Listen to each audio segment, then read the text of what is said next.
Semangat pagi anak-anak. NKRI, harga mati, salam Pancasila.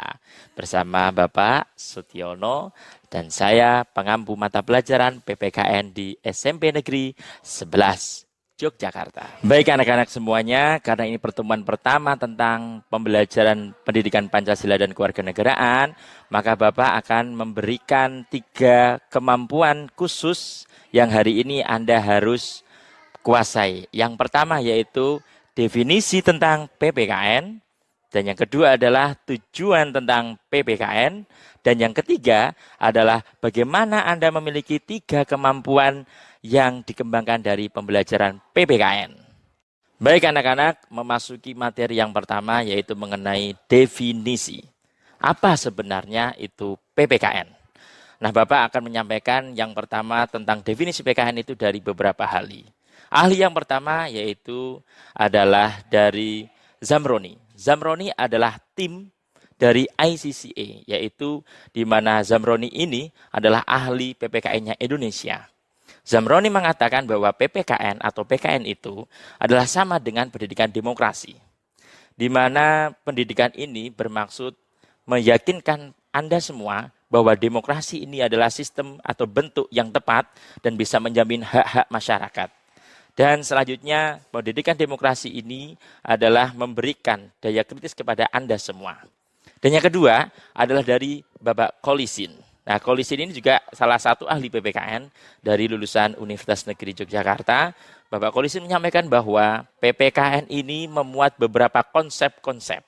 Konsep mulai dari ketatanegaraan, konsep dari lembaga-lembaga negara, dan konsep yang terakhir adalah teori-teori hukum. Sedangkan kalau anak-anak lihat pasal 37 Undang-Undang Nomor 20 Tahun 2003 tentang Sistem Pendidikan Nasional, di situ disebutkan bahwa PPKN merupakan suatu pendidikan yang dimaksudkan untuk menanamkan nilai nasionalisme dan nilai patriotisme. Apa itu nasionalisme? Nasionalisme adalah cinta, cinta tanah air. Dan harus dilengkapi dengan patriotisme. Kenapa? Patriotisme adalah pengorbanan.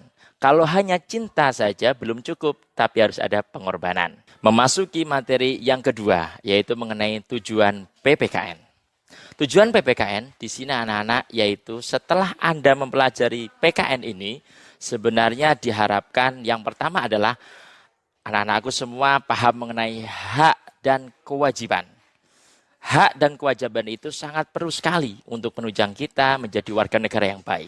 Dan yang kedua, setelah hak dan kewajiban, yaitu anak-anakku semua memahami isu-isu tentang kekinian di negara ini, yaitu Indonesia.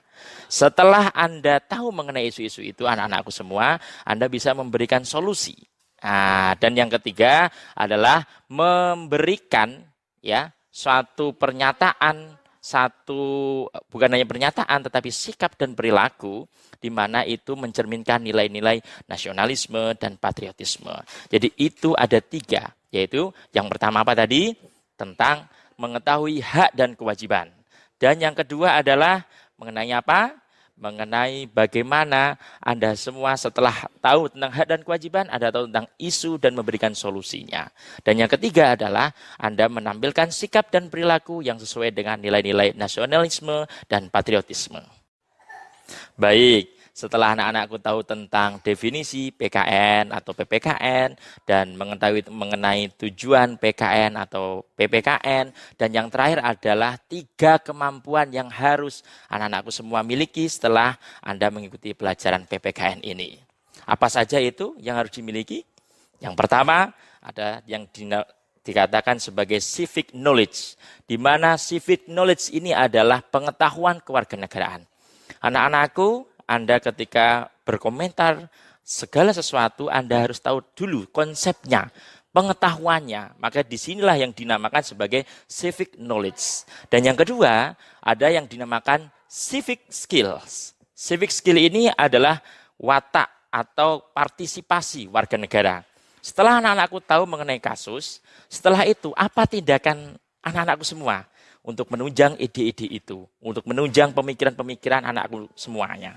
Yang pertama, kalau itu adalah civic skill bisa dengan menulis surat kepada presiden, bisa juga menulis di media massa, juga bisa menulis di status media sosial sekarang karena media sosial itu sangat luar biasa juga pengaruhnya. Tapi hati-hati, jangan menulis sembarangan di media sosial itu karena ada undang-undang ITE sekarang ya.